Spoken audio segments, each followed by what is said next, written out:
ফিরহাদ হাকিমকে এনাদের এই অভিজ্ঞতা প্রথমেই এসে যে ফিরহাদ হাকিমকে জানিয়েছেন সেটা আপনাদের সামনে বলার জন্য, তারপর যিনি ভুক্তভোগী যাকে থানায় নিয়ে গেছিল, যার বাচ্চার উপর অ্যাটাক হয়েছে, তিনি আপনাদের সামনে বলবেন।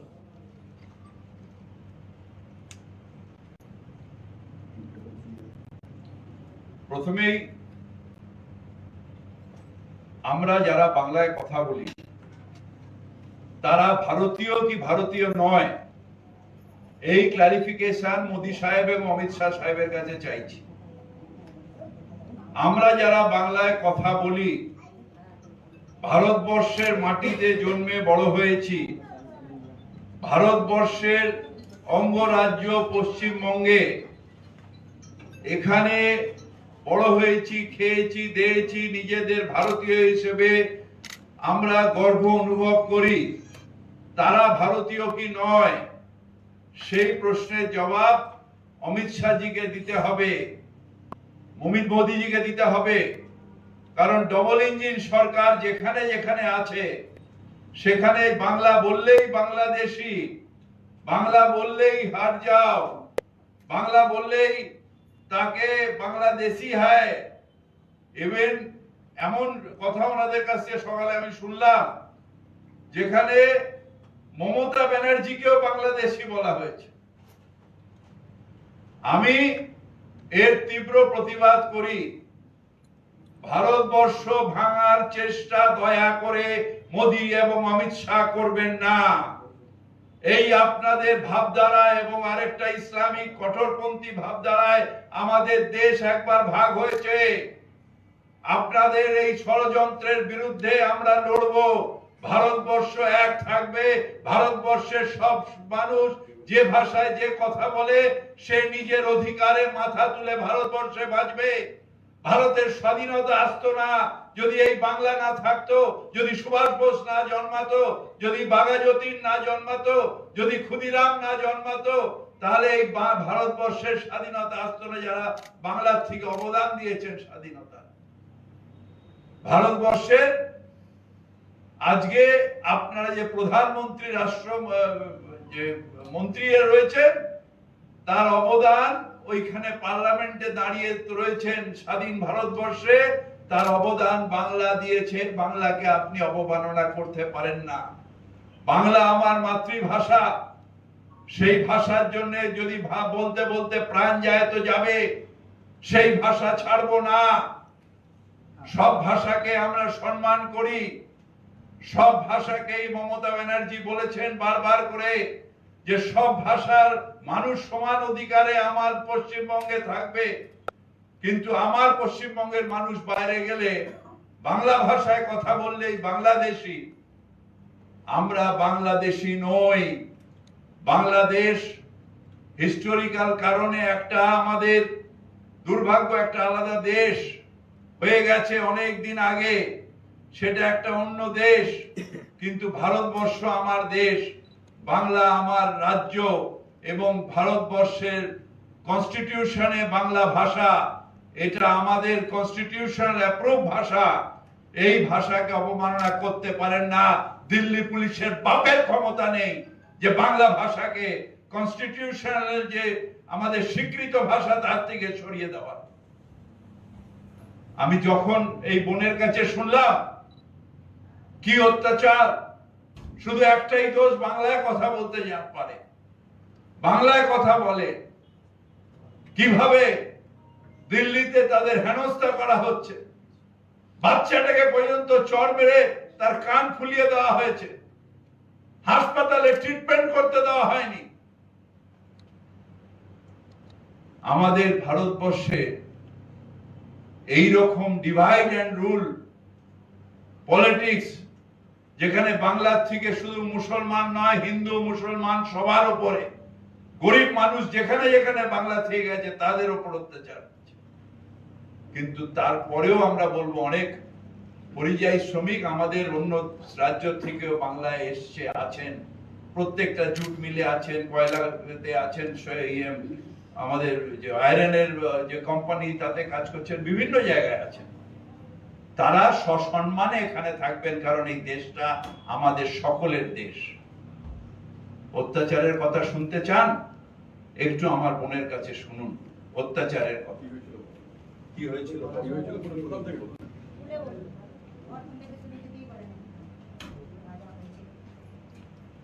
আমাকে প্রথম দিন হুমকি দেওয়া হয়েছিল। আমার নাম সাজনুর পারভিন, বাড়ি মালদা চাচলে। সাজনুর পারভিন। সজনুর পারভীন। স্বামীর নাম মুক্তার খান, শ্বশুরের নাম আজমাল খান, ফরিদা বিবি।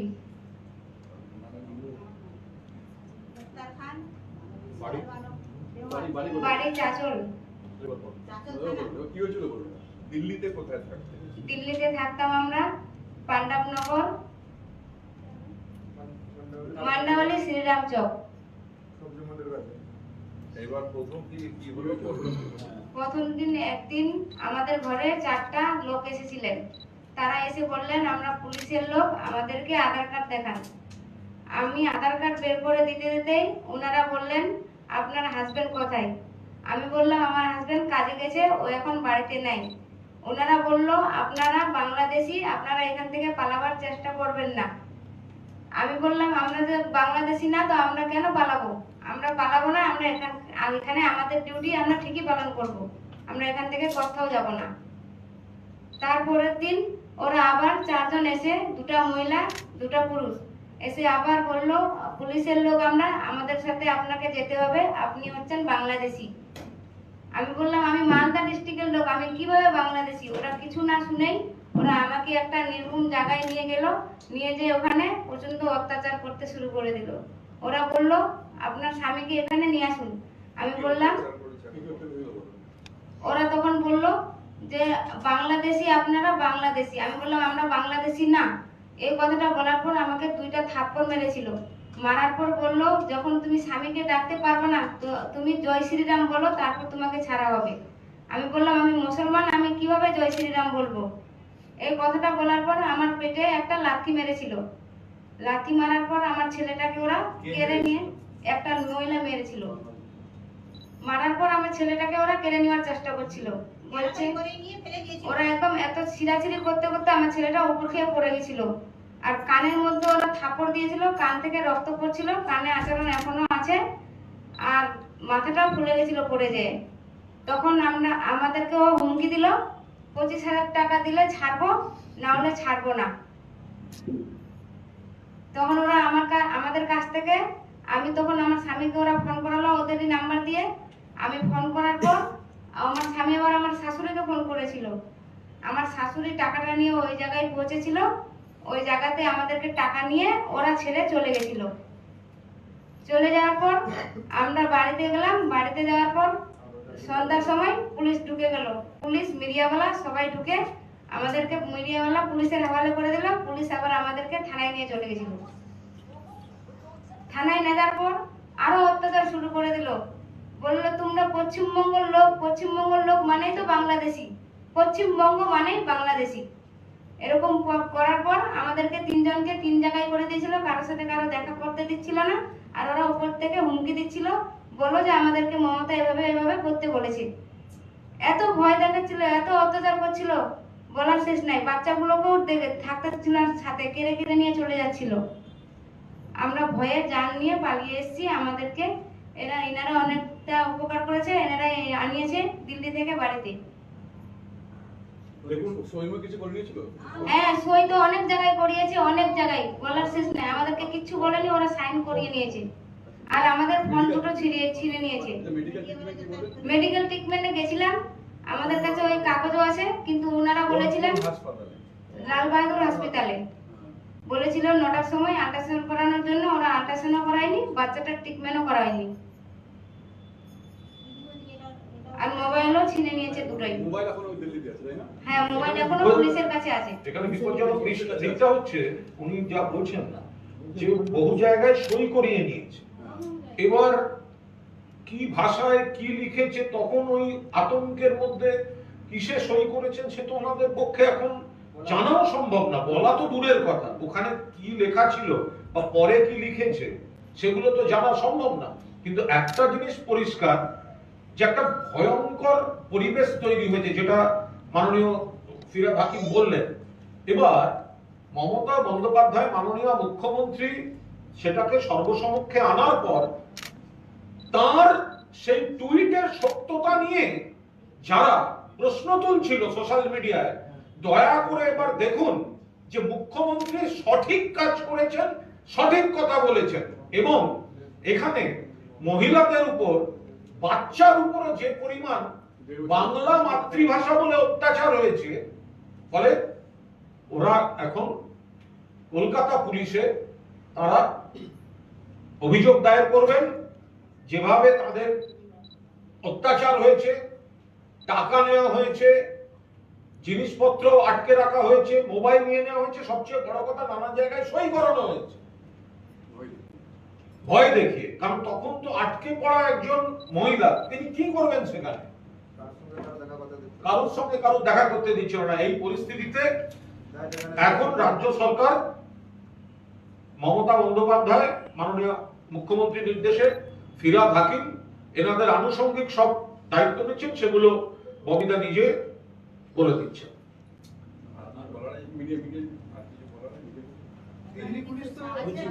কিছু বলার কি আছে? যে জায়গাটাতে নিয়ে গেছিল ওই জায়গাটা তো ওরা দেখাচ্ছেই না। এই যে জায়গাটায় ওরা নিয়ে গেছিল সেটা আপনি বলুন, এটা বলুন, এটা আপনি নিজে বলুন যে যে জায়গাটা নিয়ে গেছিল সেটা, যে জায়গাটাতে আমাকে ধরে নিয়ে গেছিল সেই জায়গাটা ওরা সিসিটিভিতে দেখাচ্ছে না। যেখানে ওরা টাকাটা যেখানে নিয়েছে ওটাও জিনিসটা দেখাচ্ছে না। যখন আমি বাড়ি ফিরত আসছি ওই ভিডিওটা দেখাচ্ছে, আর যখন নিয়ে যাচ্ছে ওই ভিডিওটা দেখাচ্ছে না। এটা কোন জায়গা যেখানে আপনি আমাকে একটা পার্কে নিয়ে গেছিল, ওখানে একটা হাসপাতাল ছিল, বাকি কিচ্ছু ছিল না, শুনশান জায়গা ছিল। ওই জায়গাটা ওরা দেখাচ্ছে না। পার্কটার নাম জানেন যেখানে না, আমি তো কিছু জানি না, আমি তো ওখানে নতুন ছিলাম। আরো লোক ছিল না, কেউ ছিল না, ওরাই 4 জন ছিল। দুটা মহিলা, পুলিশ কি ইউনিফর্মে ছিল? ওরা সাধারণ ড্রেসে ছিল, আর বলছিল আমরা সিআইডি পুলিশ অফিসারের লোক, এরকম বলছিল। ওখানেই মারধর করে? আর খালি, আর যখন আমাদেরকে ছেড়েছে থানা থেকে, আমাদেরকে হুমকি দিয়ে ছেড়েছে, যদি মমতার কাছে যে কিছু তোমরা সোশ্যাল মিডিয়ার সামনে বলো তাহলে তোমাদের জেল হবে।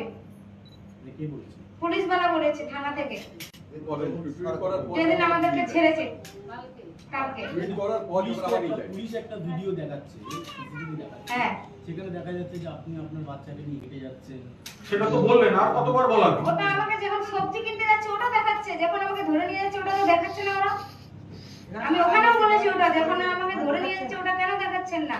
আর যেখানে নিয়ে যাওয়া হয়েছে, যেখানে মারা হয়েছে, এবং আমার পুরো পাশে আমাকে এমন ভাবে মেরেছে, আল্ট্রাসাউন্ড করার আদেশ দেওয়া হয়েছে, তাহলে আমাকে ওরা কত মেরেছে ওটা ভেবে দেখুন। ওরা আল্ট্রাসাউন্ড করা হয়নি, আর ওরা আমাদেরকে হুমকি দিয়ে ছেড়েছে, ওখানে যে কিছু বললে জেল হবে। দিল্লি পুলিশ দাবি করছে যে আপনারা নাকি আপনাদের এক মালদার আত্মীয়ের নির্দেশে আপনারা একটা নাটক করেছেন। না, আমরা ওটা কিছু করিনি। দিল্লি পুলিশ এই যে দাবিটা করছে, এটা কি বলবে একটু বলুন ভালো করে। বলছে নাকি আপনারা এখানে আত্মীয় একটা নির্দেশ দিয়েছে, সেই মতো আপনারা একটা নাটক করেছেন। আমরা ওগুলো কিছু করিনি, আমাদেরকে বলাই হয়নি ওগুলো। মালদা থেকে কি শ্বশুর মশাই বলুন, যিনি 25 বছর ধরে দিল্লিতে আছে। আমরা যে ওখানে যে দিল্লিতে যাচ্ছি, তো কি আমরা তো বড় লোক না, আমরা তো গরিব মানুষ। হ্যাঁ, সেই যে এইটা যে কথা বলেছে, তো এটা নাটক করেছে, নাটক না। কেন এই কথাটা বললো বুঝলেন? আজমাল খান। আপনাদের কেউ কি রাজনীতি করে এখানে মালদায় থেকে? তারা কেউ না না না।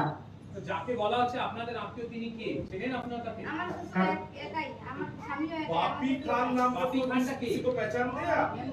बापी खान नाम के किसी को पहचान दे आप? हमारा गांव का वो हम लोग का गाँव का मेंबर है। अच्छा, हाँ, ये आपका रिलेटिव है वो? नहीं ऐसे ही हम लोग का गाँव वाला है। वो कह रहे हैं कि आप उनके कहने पे आप लोगों ने नहीं, ये गलत है, ये गलत है। नहीं, हम लोग को कुछ नहीं कहा है। उनका कोई बात ही नहीं हुआ है, उनका तो हम नाम ही नहीं लिया है, बातें नहीं हुआ। उनका बारे में कोई पूछा भी नहीं है हमें। जो पूरा घटना घटी है, थोड़ा हिंदी में बता दीजिए, क्या हुआ? बता। थोड़ा हिंदी में बताइए, आपके क्या साथ हुआ? क्या ठीक से हुआ? बताओ। क्या अत्याचार हुआ बच्चे के साथ, वो बताइए। आपके साथ और बच्चे के साथ क्या अत्याचार हुआ ये बताइए। हमें जब वहाँ पे लेके गया था, वहाँ पे ले जाने के बाद उन्होंने हमें 2 चाटा मारा था मेरे को। बताइए शुरू से कहाँ से लेके गए? पहले दिन जब वो लोग आया था, मेरा पास आधार कार्ड मांगा, बोला अपना आधार कार्ड दिखाओ, पहचान पत्र दिखाओ, कहाँ के हो आप लोग। मैं जब आधार कार्ड निकाल के दिया, उन्होंने आधार कार्ड लेने का वक्त बोला आपका पति कहाँ गया है। मैंने बोला मेरा पति काम पे गया है, वो मार्केट में काम करता है। जब उनको बोला तो उन्होंने बोला यहाँ से भगना मत, आप लोग बांग्लादेशी हो। मैंने बोला हम बांग्लादेशी नहीं है, हम मालदा डिस्ट्रिक्ट का है, हम कैसे बांग्लादेशी हो सकता है।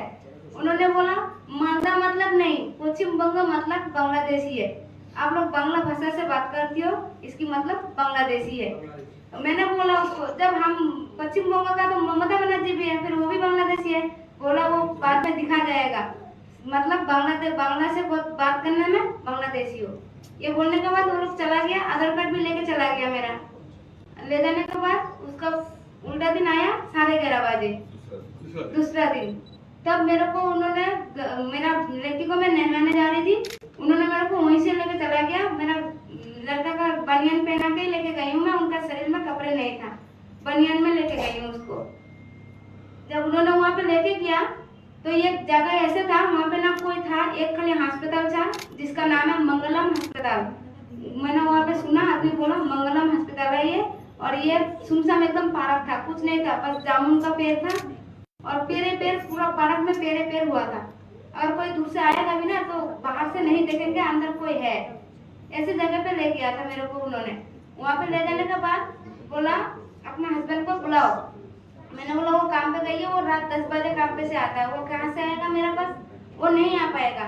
बोला वो उनको फोन मिला, मैंने बोला मेरे पास फोन नहीं है, हम फोन नहीं चलाते, एक ही फोन है मेरा हस्बैंड के पास। तब उन्होंने मेरे को 2 चाटा मारा। मैंने बोला मारती क्यों, ऐसे मुंह में बात करो, पुलिस वाला थोड़ी ना किसी को मारता है। तो बोला हम लोग पुलिस वाला CID पुलिस वाला है, हम लोग नहीं सुनते, आप लोग बांग्लादेशी हो, हमें सरकार से आना है आपको उठाने के लिए, हम लोगों को आपको उठाना पड़ेगा। मैंने बोला जब उठाना है तो थाने पे ना ले जाओगे, यहाँ क्यों लेके आई हो। तो उन्होंने बोला इतना हम लोग बात नहीं सुनेंगे तुम्हारा, तुम जय श्री राम बोलो फिर छोड़ेंगे। मैंने बोला मैं जय श्री राम नहीं बोलूंगी, क्योंकि मैं कुरान शरीफ पढ़ी हूँ, मैं कैसे जय श्री राम बोलूँ, मैं नहीं बोलूंगी जय श्री राम, मैं मुसलमान हूँ।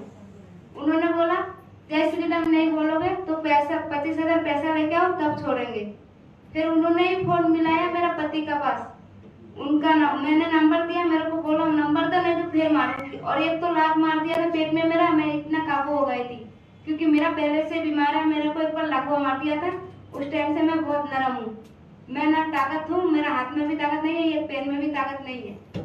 मैं उनके साथ लड़ाई नहीं करने का वो थी।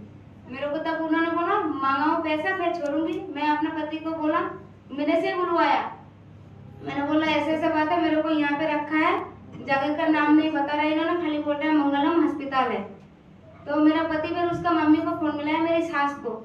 मेरी सास ने एक बैटरी स्कैम में करके पैसा लेके गया है, वो मेरे सास मेरा हाथ में दिया है, मैं उनका हाथ में दिया हूँ। जो जैसे उनको पैसा मिल गया वो वही हमें छोड़ के भाग गया।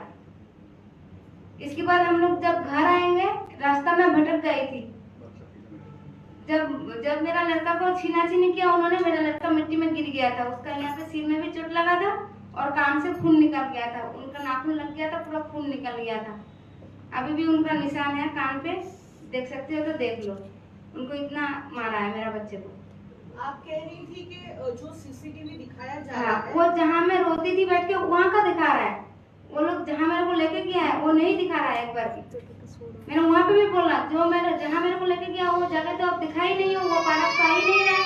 तो कह रहा तुम्हें ज्यादा पता है क्या दिल्ली के बारे में, हमें पता है हम कहाँ का निकाला है, ऐसे वो लोग बोल रहा था। बस यही बोल के हमें वो किया था और इतना परेशान कर रहा था पूरा रात मक्खर में, और कहाँ पे किसको रखा था बोलता नहीं था। मेरा देवर बार बार ढूंढने का लिए जा रहा था, उनको बोला था उस थाने का कोई आदमी नहीं हम लोग पकड़ा है, हमारे पास नहीं है, हमें छुपा दिया था।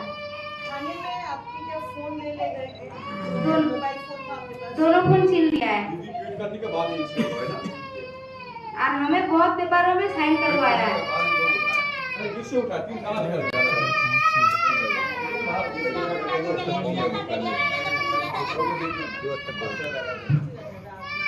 দেখুন প্রথমত অত্যাচার করেছে আর দ্বিতীয়ত সেটাকে ধামাচাপা দিতে লেগেছে। প্রথমত অত্যাচার করেছে, তারপরে ধামাচাপা দিতে নেমেছে এবং ধামাচাপা দেওয়ার জন্য তারা নানা ধরনের নাটক করেছে। তো সেই পরিস্থিতিতে ওরা কোনো ক্রমে এসছে, মৌসুম সামিরুল ওরা দেখেছেন এবং ফিরহাদ হাকিম আপাতত অবিদা একটু বলে দাও। আমরা যেটা দিল্লি পুলিশ বারবার করে একটা অন্যায় করার পরে সেটাকে ধামাচাপা দেওয়ার কথা, মমতা ব্যানার্জিকে মিথ্যে প্রমাণ করার জন্য যে চক্রান্ত করেছিল, এটা ওরা হঠাৎ করে দিল্লি থেকে যখন পালিয়ে এসছে, আমরা নিয়ে তাদের রেখেছি। এবার আমরা ওদের দেশ যেটা মালদা, সেখানে পৌঁছে দেবো এবং মমতা ব্যানার্জি যেরকম অ্যানাউন্স করেছে যে প্রত্যেকে যারা ফিরে আসবেন তাদের জন্য ব্যবস্থা করে দেওয়া, যেরকম রেশন কার্ড, আধার কার্ড ওদের আছে, অবশ্যই রেশন কার্ড আছে, আর যা যা সুবিধা পায় পশ্চিমবঙ্গের মানুষ সেগুলো সব করে দেওয়ার যে ব্যবস্থা, সেগুলো আমরা ইমিডিয়েটলি ওদের জন্য করে দেবো।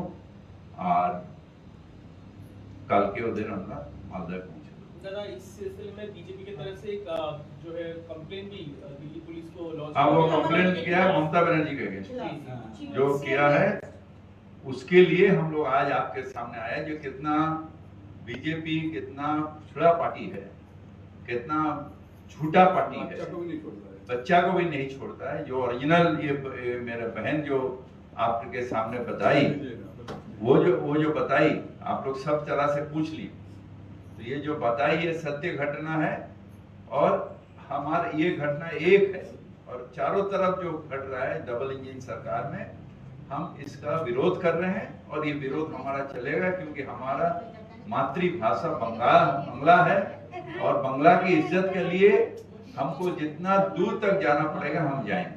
हाँ, काउंटर कंप्लेंट करो।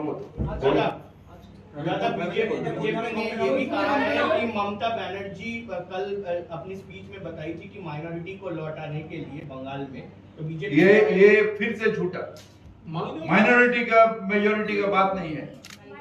जो बंगाल के माइग्रेंट्स हैं, जो बाहर गए हैं, माइनॉरिटी के ऊपर भी अत्याचार हो रहा, मथुआ के ऊपर भी अत्याचार हो रहा, राजवंशी के ऊपर भी अत्याचार हो रहा है। इसमें हिंदू मुसलमान बीजेपी करता है, हम इंसान करते हैं और वो हिंदू मुसलमान करता है। हम इंसान के बात करते हैं। जब राजवंशी के ऊपर अत्याचार हो रहा, मुसलमान के ऊपर अत्याचार हो रहा, मथुआ के ऊपर अत्याचार हो रहा, सबके विरोध हम कर रहे हैं। और ममता बनर्जी सबके लिए बोली है, सबके लिए बोली है, जो सब जो बंगाल के हैं, जो बाहर में सुरक्षित है, आप आ जाइए हमारे पास, अगर एक रोटी है हम आधा आधा खाएंगे। ममता बनर्जी ये कही है। कोई जाति का उन लोग अप्रेजिंग का राजनीति में हमारे ऊपर थोपता है, हम अप्रेजिंग का राजनीति जरूर करते हैं, वो इंसान के अप्रेजिंग, इंसान के लिए। हर इंसान, वो जो भी धर्म का हो, जो भी भाषा का हो, वो हमारे भाई है, उसके लिए हम करते हैं। हमारे भाई है, हिंदू मुस्लिम सिख ईसाई हम सब है भाई भाई। हम भाई के लिए एक भाई दूसरा भाई का आवाज এইটা আমি এখন প্রেসের সামনে বলবো না, जरूर करेंगे कंप्लेंट। इस वीडियो को फैब्रिकेटेड और बेसलेस बताया है, तो इसके काउंटर में आप लोग क्या दिल्ली पुलिस के खिलाफ भी कुछ एफआईआर करेंगे? हम क्या करेंगे, हमारे लीगल टीम वो ठीक करेगा। मैं आपके सामने बयान नहीं दूंगा, जब हम कर देंगे तो आपके सामने वो पब्लिक कर देंगे। सर, दो सवाल है। एक, आपको कौन से थाना में लेके गए थे जो पुलिस? मधुबिहार थाना। कौन सा थाना? मधुबिहार। मधुबिहार। हाँ, मधुबिहार थाना पे लेके गया था। ओके। और दूसरा, सर, कितने सारे माइग्रेंट वर्कर्स अटैक हुए हैं टोटल में पश्चिम बंगाल से, और किन किन राज्यों में? कितने सारे माइग्रेंट वर्कर अट्रैक्ट हुए हैं पश्चिम? अभी तक हम लोग के पास जो डेटा आया है, कैमरा इस तरफ सामने একটু देखिए वो कि हिंदी तो बोलो ना, हिंदी जो हो रहा है, देखिए वो लोग 8 महीना से, प्रीवियस 8 महीना से जो कर रहा है, ऑर्गेनाइज करके किसी ग्रुप में 20 बंदा है तो 30 बंदा है उठा ले रहा है। वो स्टेट गवर्नमेंट को कोई भी इंफॉर्मेशन नहीं दे रहा है, कोई भी इंफॉर्मेशन नहीं दे रहा है। जब डिफरेंट डिस्ट्रिक्ट से हम लोग को मालूम पड़ा है कि इस 20 बंदा इस जिला में, इस स्टेट में मतलब पुलिस डिटेन किया है, तब हम लोग जब एसपी और डीएम को देके जब फिजिकल वेरिफिकेशन करके जब भेज रहा हूँ, उसके बाद भी बोल रहा है कि सेटिस्फाइड कीजिए जो वो बांग्लादेशी नहीं है, बंगाल का बाशिंदा है। एक ग्रुप को 7 दिन 8 दिन 10 दिन तक डिटेन कर रख रहा है, कोई भी केस रजिस्टर नहीं कर रहा है, बाद में छोड़ रहा है और 2-4 ग्रुप को पकड़ रहा है। ये उड़ीसा, गुजरात, दिल्ली ये ऑर्गेनाइज तरीके से कर रहा है। अभी तक जो हम लोगों का जो डेटा है ये 1000 से ऊपर डेटा मिला है, मगर उससे भी ज्यादा बहुत सारा लोगों को डिटेन किया था। कोई भी इंफॉर्मेशन इसको छोड़ रहा है, वो भी इंफॉर्मेशन स्टेट गवर्नमेंट के साथ शेयर नहीं कर रहा है। और कुछ केस हुआ है जो घूसपैठ, जो वेरी वेरी इंपॉर्टेंट इशू है, दिल्ली पुलिस ने क्या किया, मैं आप लोगों को रिक्वेस्ट करूंगा बीरभूम जिला का मुरारई विधानसभा में जाइए, थोड़ा जुडिशियरी मैटर है, फिजिकली इन्वेस्टिगेशन करने के लिए आप लोगों को मैं रिक्वेस्ट कर रहा हूं। दिल्ली पुलिस ने 6 बंदा जो जिसका 1956 का जमीन का दलील भी है, वो जनरेशन पहले का, उसको भी बांग्लादेश में पुशबैक कर दिया, मारधर के कहां पर भी सिग्नेचर और थंब दिया, जो ये था जो वारफट था उन लोगों को थंब भी किया था, थंब सिंबल। तो उन लोगों को वो करके स्टेट गवर्नमेंट के साथ कोई भी डेटा नहीं शेयर किया। वो उसको बांग्लादेश में अभी है, 8 महीना का प्रेग्नेंट लेडी भी है, 3 माइनर भी है। ওটা হচ্ছে পাইকোট বিধানসভা, গ্রামের নামে আমি ডিটেইলস বলে দেবো। আমি পাইকোট বিধানসভাতে মুরারই বিধানসভা মুরারই থানাতে 3 জন আর পাইকোট থানাতে 3 জন, ঠিক আছে। मुरारई विधानसभा मध्य जो मुरारई जो विधानसभा है उसके मुरारई थाना में एक फैमिली का 3 है और पाइकोट थाना में 3 है। और 5-7 दिन पहले कालिया चौक में मालदा में जिसका 1941 का भी जमीन का दलील है, वो भी अभी बांग्लादेश में है। जो भी बांग्ला बोल रहा है, ये मुतुआ का बहुत सारा लोग है जो पुणे में अरेस्टेड है, अभी भी अरेस्टेड है, आप लोग जा सकते हो, फैमिली कॉन्टेक्ट नंबर देख सकता हूँ। सुजन सरकार जिसको उड़ीसा पुलिस ने बहुत बुरा तरह से मारा था, देवव्रत दास उसको भी बहुत मारा था, बहुत सारा एग्जाम्पल है, 100 आपको एग्जाम्पल दे सकता हूँ। जो बांग्ला बोलता है, जो मुस्लिम नहीं है, उसको भी बुरा तरीके से बहुत पिटा है। और बंगाल में टोटल माइग्रेंट वर्कर है 22 लाख के करीब, जो रजिस्टर्ड माइग्रेंट वर्कर है जो बाहर में जाता है, मगर बंगाल में 1.5 करोड़ से ऊपर लोग यहाँ पे काम करते हैं, सुकून से काम करता है। तो मेडिकल করতে দেওয়া হয়নি নাকি মেডিকেল করানো হবে যারা মহিলা আপনি বলছেন যে আমরা বাঙালি বাংলা ভাষায় কথা বলি, আমি ভারতীয়। বিজেপি পাল্টা একটা কথা বলছে যে আপনি কয়েকদিন আগে একটা স্পিচ রেখেছিলেন, সেখানে 50% উর্দু বলবে পশ্চিমবাংলায়। শুনুন, উর্দু আমরা সম্মান করি, উড়িয়াকেও আমরা সম্মান করি, হিন্দিকেও সম্মান করি, এই যে হিন্দিতে বললাম আমরা সব ভাষাই আমাদের কাছে অত্যন্ত গুরুত্বপূর্ণ। উর্দু ভাষা ইসলামিক ভাষা নয়, উর্দু ভাষাও ভারতের সৃষ্টি হয়েছে, ভারতীয় ভাষা। মনমোহন সিংজি নিজের বোনদের উর্দু ভাষায় চিঠি লেখালেখি হতো, আগেকার দিনে আডবাণীজিও উর্দু ভাষা জানতেন। অটল বিহারী বাজপেয়ীর অনেক এতে ওনার যে শায়েরি মানে ওনার যে কবিতা আছে তার মধ্যে উর্দু অনেক ল্যাঙ্গুয়েজ রয়েছে। সুতরাং যারা মূর্খ তারা উর্দু আর এইসব বলে, অ্যাকচুয়ালি মূর্খরা যারা অর্ধশিক্ষিত তারা এটার কথা বলে। উর্দু ভাষা এটা সুইট ল্যাঙ্গুয়েজ, যেটা ভারতবর্ষের সৃষ্টি, 100% ভারতীয় ভাষা, 100% ভারতীয় ভাষা। এবং ভারতীয় শুধু হিন্দু মুসলমানের কোনো ভাষা হয় না, ভাষা একটা মানুষের ভাষা, একটা প্রান্তের ভাষা। উর্দু নর্থ ইন্ডিয়ার ভাষা, বাংলা আমাদের এখানকার ভাষা। আবার তামিল তেলেগু সেটা হচ্ছে সাউথ ইন্ডিয়ার বেশি বলা হয়, সেখানকার ভাষা। সব ভাষাই ভারতীয় ভাষা, সব ভাষাকেই সম্মান করি আমরা। যে অস্থিরতা করার চেষ্টা করে, যেটা সামিরুল বলল, বাংলায় সেটা সফল হবে না। কারণ যারা যেখান থেকে এসেছেন বাংলায়, তারা নিজের দেশে রয়েছেন, সুরক্ষিত আছেন। যে অস্থিরতার চেষ্টা চালিয়ে যাচ্ছে বিজেপি, সেটা সফল করতে দেব না। একটা কথা বলতে চাই শুধু, কারণ আমি কালকে ওনাদের বাড়ি গেছিলাম, চাঁচলে মক্তমপুর অঞ্চলে ওনাদের বাড়ি। এই যে বলা হচ্ছে যে কোনো একজন রিলেটিভ ওনাদেরকে শিখিয়ে পড়িয়ে সবকিছু বলতে বলেছে, ওখানে ওদের কিন্তু কোনো রিলেটিভ থাকে না, একটা মেয়ে থাকে। ও কিন্তু এই পরিবার দিল্লি থেকে যা টাকা পয়সা পাঠাতো সেখান থেকে কিন্তু ওর ঘর সংসার চলতো, এমনকি ওদের থাকার পরিস্থিতি পর্যন্ত নেই। তো পুরো ঘটনাটা যা ঘটেছে, তারপর দিল্লির পুলিশ এইগুলো পুরো বানিয়ে এদেরকে বদনাম করার একটা চেষ্টা চলছে এবং আমাদের মুখ্যমন্ত্রীকে বদনাম করার একটা চেষ্টা। সোনামদা, বলছি যে ওনারা তো এই মুহূর্তে এসেছেন, আজকে সকালে হয়তো এসেছেন, মালদা ফিরবেন, সেখানে থাকার ব্যবস্থাও বলছে নেই, কিভাবে পাশে দাঁড়াবে? সেটা নিশ্চিন্ত থাকতে পারেন, পশ্চিমবঙ্গে যখন ফিরেছেন মাননীয় মুখ্যমন্ত্রী মাথার উপর আছেন, মাননীয় মন্ত্রী ফিরহাদ হাকিম মহসাম আছে, সামিরুল আছে, প্রশাসন আছে, যা যা করণীয় সমস্তটাই করা হচ্ছে। সবার পেটে ভাত, সবার হাতে কাজ, সবার মাথায় ছাদ। আমরা বাংলার মানুষ যারা ফিরে আসবে তাদের এটা সুনিশ্চিত করব। ওদের আধার কার্ড ভোটার কার্ড নিয়ে নেওয়া হয়েছিল বলছে, আমরা ডুপ্লিকেট বার করে দিচ্ছি। মোবাইল ফোনগুলো নিয়ে নিয়েছি, ডুপ্লিকেট আমি বার করে দেবো, ওই সব ডুপ্লিকেট বেরিয়ে যাবে। সব জিনিসপত্র ওখানে ফেলে দিয়ে ওরা তো পালিয়ে এসছে, থানার থেকে বেরিয়ে পালিয়ে এসছে। জিনিসপত্র ওখানে রয়েছে, সেটা পরে মহসমার এরা যখন দিল্লি যাবে তখন গিয়ে উদ্ধার করার চেষ্টা করবে। কিন্তু এখন এদের সব এখানে যা বাড়িতে থাকতে গেলে যা যা লাগে সব, যারা বাংলার অন্যান্য পরিবার যে ফেসিলিটি পায় সব ফেসিলিটি আমরা করি।